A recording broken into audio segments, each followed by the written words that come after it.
YouTube, it's Kayla and welcome back to my channel. Today I'm going to be recapping Love After Lockup Season 2, Episode 6. Today is the day of Clint and Tracy's wedding, and Tracy's like, look, I'm going to need you to come up with that card so I can buy a dress. And Clint is like, okay, well, how much you think you need? And he's like, I didn't already went over my budget. My mama, she sent me out with this $1,000 allowance and I didn't already went over it. You think about $500 would be enough? And Tracy's like, I don't know, like $500. This is our wedding day. This is like a special day. Come on, like, come off with that money. And he's like, well, okay, well, if you, go over whatever, it's okay, because he just melts in the palm of her hand. And I'm up there like, Tracy, if you don't bring your recently paroled butt on down to David's Bridal and get you a little $200, $300 dress, get your ass out of here. Come on. I just saw the commercial on TV. Them people said you could come down there and get you a dress for $99. Please make it happen under $500. It's doable. His mama already told him, like, this is your money for the weekend. I'm sure they expected him to spend some money on her, but not to be blowing all this money on $200-$300 blowouts and hair colors and all of this stuff and these fancy expensive dinners.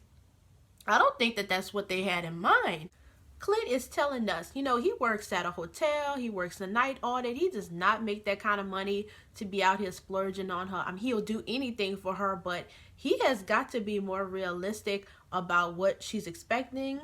He is so blinded by love and looks and lust and all of that he is just not being realistic. He's like, I don't really think that there's a reason for her to take off. She seems to be really into me. And I'm like, baby, you don't know that. You guys have spent 48, 72 hours together tops. You don't know.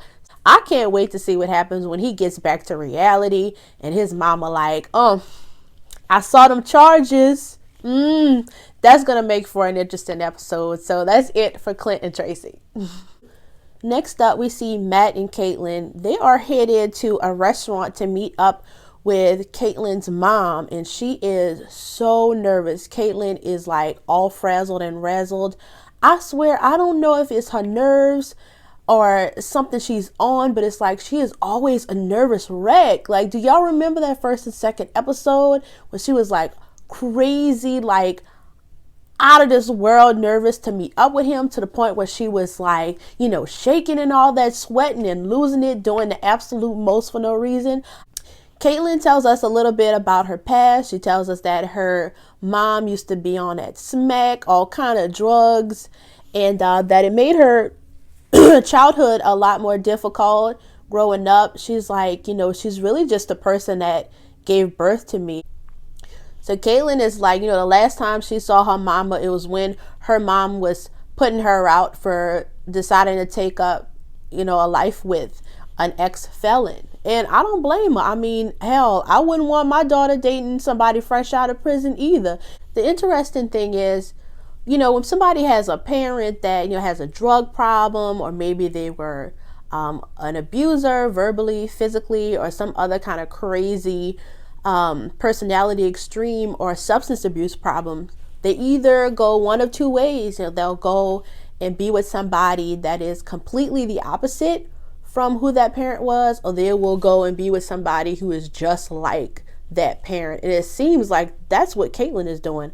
I mean, her mom used to be on drugs, and now she is dating somebody who was in prison for multiple drug offenses. And it's like, why would you even go look for somebody like that? So they get to the restaurant to meet up with Caitlin's mom, and Caitlin's all nervous and Matt's trying to calm her down, trying to do his best, bless his heart. And Caitlin's mom is like hella late for whatever reason, and she's just ready to like, get out of there. She's like, she's not coming. But finally, her mom shows up all late talking about, I found you. And Caitlin like, act that shit. She just walks out and throw them people good dishes across the room. I would have kicked her butt out of there for doing that. So she goes and she just kind of has to take a breather and regroup. She's all frustrated and ticked off, and Matt comes out there and try to console her and get her to calm down. And eventually they just decide, like, let's just go back in there and just talk to her, embrace, and try to make things better. But her mom comes out, and her mom is honest and real. Like, she's telling us in the confessional, like, hey, I definitely have a past with drugs, and that's put like a strain on our relationship.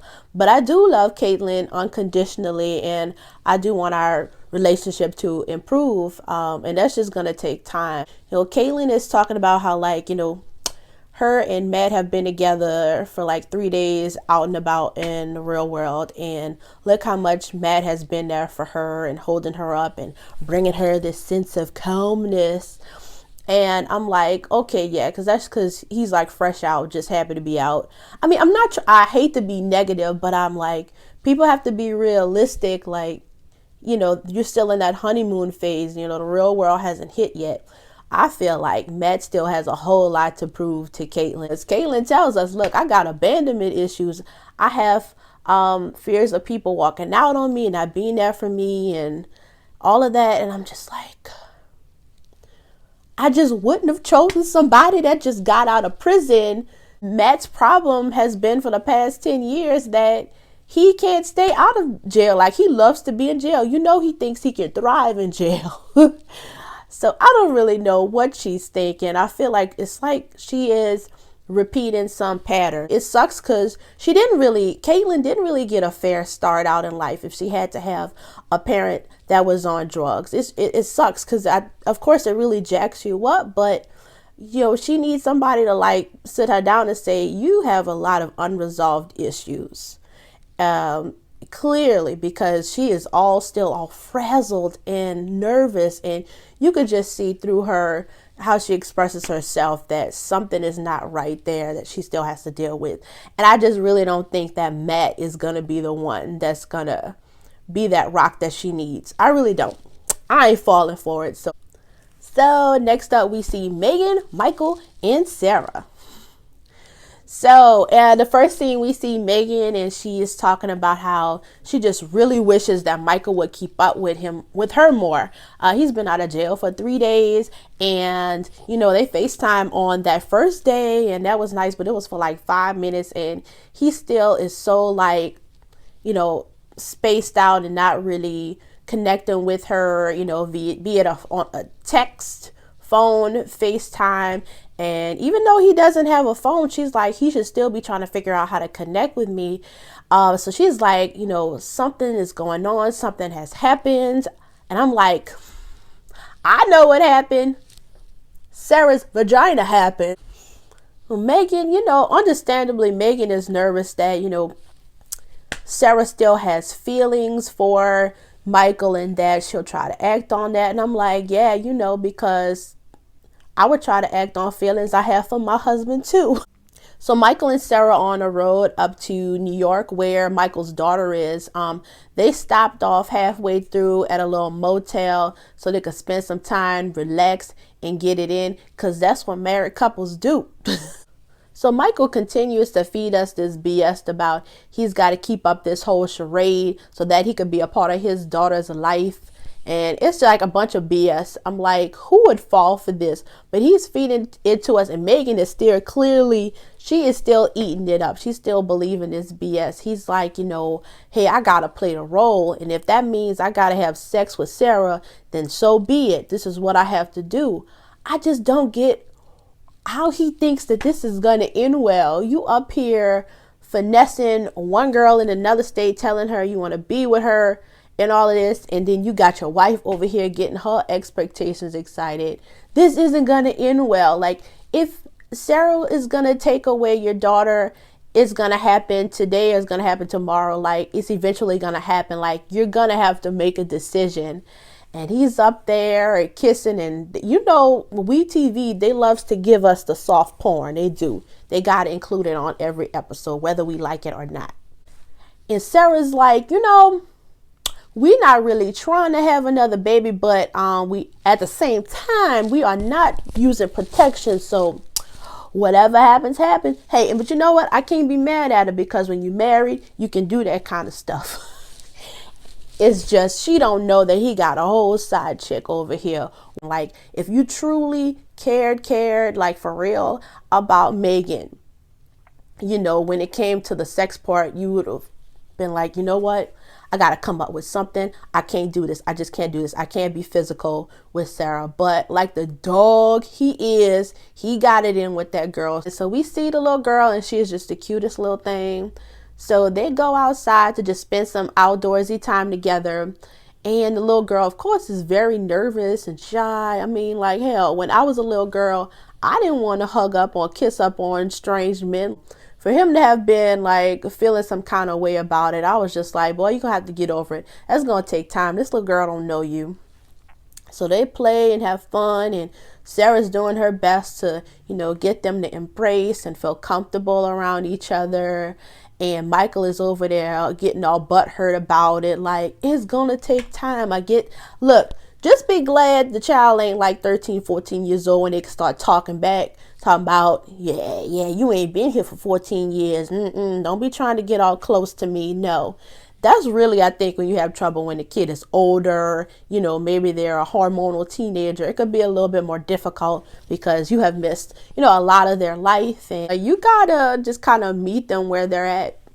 You know, whether it's like a teenager or a little person, I think it's better that he's coming into her life at this age where she's a toddler and she doesn't have like a lot of memory of him not being there. So the next day, Sarah lets Michael take little Aviana out to the park so they could just spend some one-on-one time. So while the little girl goes and takes a break, he's asking the producers, like, what do y'all got, an iPhone or something? Like, I need to FaceTime my queen real quick. Because you know he ain't got no phone. So Michael, he's a real smooth talker. He done thought this all through. I got to give it to him. I mean, I'm still hoping that Meghan is like a lot smarter than this, but he is feeding it real good to her. He's like, you know, I don't want the little girl to take away from our time. He's like, you know, I feel like you deserve all my devotion and attention. And so he's using all this reverse psychology BS to make it sound like it makes sense to her, and she is falling for it, eating it all up. And you know, Meghan probably is a really compassionate, understanding person, and it's like, it's a good thing and a bad thing. Like, that's what Michael really likes about her. He is saying, you know, like, you know, Meghan, you know, she listens, she understands, we laugh, we have a good time, she supports me. That's what he likes about her, but it's like working against her because she's believing all this BS. Michael is about to get caught, so he hangs up the phone with Meghan, and the little girl's like, you know, was that Bobby? And I'm like, oh Lord. And so the little girl points at the mother's car, so he got off the phone with Meghan just in the nick of time. He's a dog, and he has really got what's coming to him. So we will see what happens with that. Next up, we have Lizzie and Scott. Lizzie and Scott are out at dinner at this nice little seafood restaurant. And look, I don't care what y'all say. I know that we wanted Scott to look more cleaned up, but I think I prefer him with the longer hair and the beard. Like, I feel like it looked good on him. It needed to be a little bit more maintained, but I think overall it was better at covering up some things. Especially, it's like you cut away that hair and you cut away that beard, and now we can see that he's Bugs Bunny in the front. It makes it a little bit more evident. So I'm like, maybe we ought to grow that situation back until we can get him to an orthodontist or somebody to fix that. I feel like that's a big part of, you know, his self-esteem issues. Like, anytime you have some teeth issues like that, it can really mess with you. So I hope at some point we can get his teeth situation straight. That'll help out his self-esteem a good bit. So them two are out about enjoying a nice evening at the restaurant. And, you know, Lizzie is telling us a little bit about the food situation in prison. She's just like, the food is trash. It's like soy and carbs and just, it's like yuck. They cut to this scene of Lizzie and her daughter Jasmine in the kitchen. I know I'm wrong for laughing at this, but I'm sorry, it was funny. She was saying how like they use this type of machine that can heat up water, So when you can heat up the water so you can make like fried rice and pasta and all of this stuff. So she would just get like shrimp or whatever from the kitchen to be able to make these little dishes. But she would have to trade crystal meth, or no, heroin, I'm sorry, to be able to get some. So she would trade crystal meth for shrimp so she could make food. She'd be like, I don't know, you give him you give him a little sack and you could get your shrimp, or you could get, she was like, oh, if you give him a lot of heroin, you could get you some real healthy food. I'm like, oh, fix it, Jesus. Lizzie is like, you know what? This is like my second night out, and I'm at this nice restaurant. I'm gonna order the shrimp and scallops and Rockefeller oyster. And naturally, I'm just up there calculating all of this in my head. I'm like, I was up there trying to balance like a Bahama Mama and tequila sunrise at the same time. I'm like, you live your best life, sis. This is your first quality meal and quality drink in like 10 years, and you enjoy yourself. But you got Scott over there like, cha-ching, cha-ching. And I ain't gonna lie, if I, knock on wood, was fresh out of prison, I had to eat that BS slop. What I be seeing on Orange is the New Black, I would want the finest meal I could have out of jail too. So they get to talking, and Scott is, just saying, hey, I know I continue to have like some issues with your daughter Jasmine, and they kind of just, talk about like why that is. And Lizzie's like, hey, it's because you basically aided and abetted and enabled me while I was in prison by sending money for me to get drugs. And like that was out of, in his vision, it was like out of love, like I just don't want her to be sick. But she's like, all that was doing was continuing to destroy me. I had this monster inside of me, this addiction, and you just kept feeding it. So he's telling us about a time, like the second time he went to go visit her, and she was so strung out on that stuff that she was so sick and just so needy and just really needed him. And he just really felt connected to her in that moment. Like, I love her so much that I don't want to see her like that. But he handled that all wrong. Like, he needs to be honest with her about what's going on with his financial situation. So they get the check, and he gives over the credit card. And the waitress, and she was so nice and cool about it. The waitress is like, I'm sorry, but this card has been declined. And I'm like, she's smooth, but not smoother than me. I'm a cashier, so when that happens, I'm like, oh, hey, we'll have a little error with this card. Like I won't say decline. I try to be smooth, because that has got to be embarrassing to get declined. And Lizzie's up there like, OMG, are we going to have to go back in the kitchen and wash dishes? That should be a reality check for him. Like, that was very humiliating for that to happen. It's like, if that isn't a sign that you need to be real with this lady about your financial situation, I don't know what is. She's gonna find out sooner or later. And then really, you can look at it like that'll be a test. If she's willing to stick it out with you and you broke, it might be real love. But until then, we will see. Well, Marcileno and Brittany, oh boy, we got another threesome coming up. It's a threesome that two people don't know. It's gonna be Michael, Sarah, and Meghan again, because now it's about to be, if it's up to Brittany, it's gonna be Marcileno, Brittany, and Amanda. So we see them hanging out at this beautiful resort that they're staying at, and Marcileno is like, I have to go find an apartment for us to live at, because where I live, they don't allow felons. I'm like, I have never heard of an establishment like this, but it sounds like discrimination. But anyway, so he has to go out and find a place for them to live. And Brittany's up there like, yeah, okay, have a good time. She's like, she plotting. She knows she about to invite Amanda, her ex-prison wife, over there to hang and kick it at that nice pool. Ooh, child.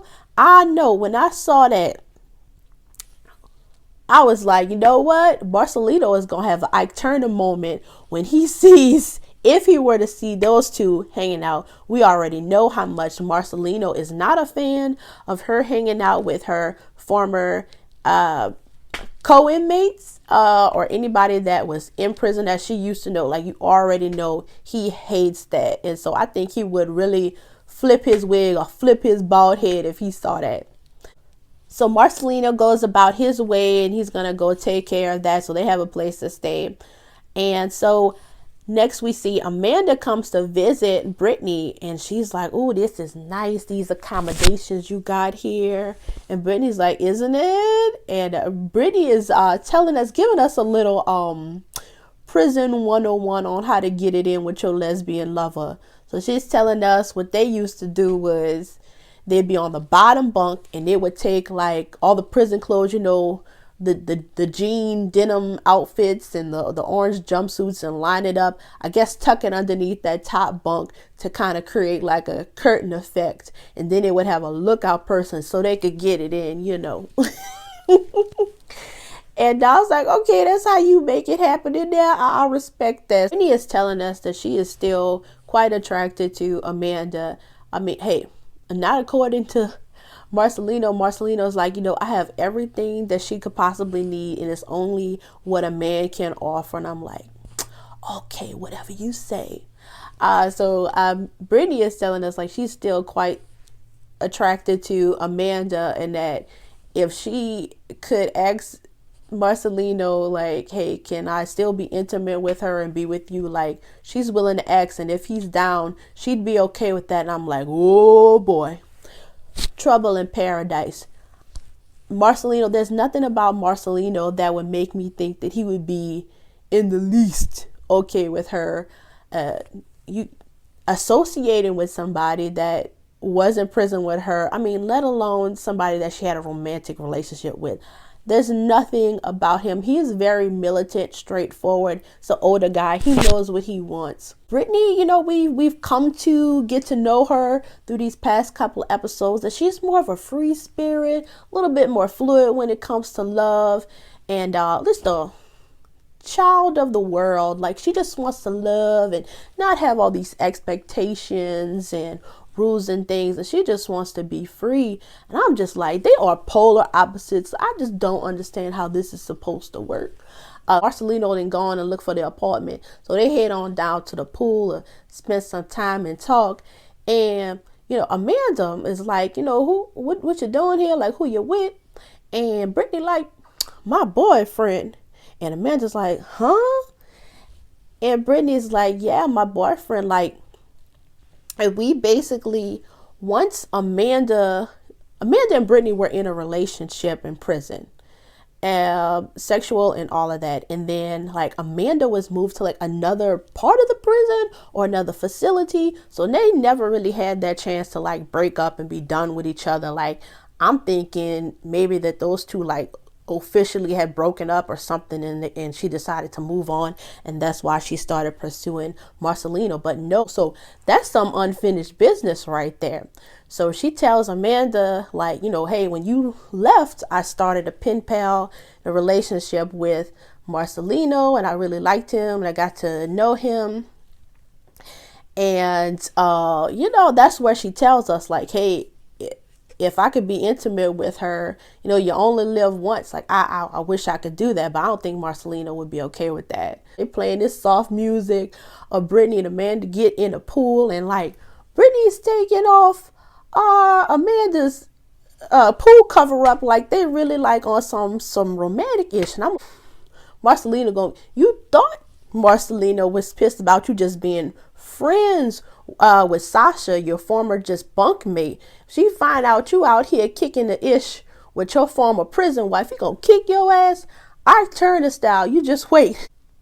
So that would be it for Brittany, Marcileno, and possibly Amanda. So thanks again, y'all, for watching. You know I love this show. It seems to get more and more kicks every week. This is like just the fix I needed while 90 Day Fiance is going off of air. This is just the feel that I needed. I wish there was something to take the place of Game of Thrones in the meantime, but there's nothing else on TV like it. But anyways, thank you again for watching, and consider liking and commenting. Bye.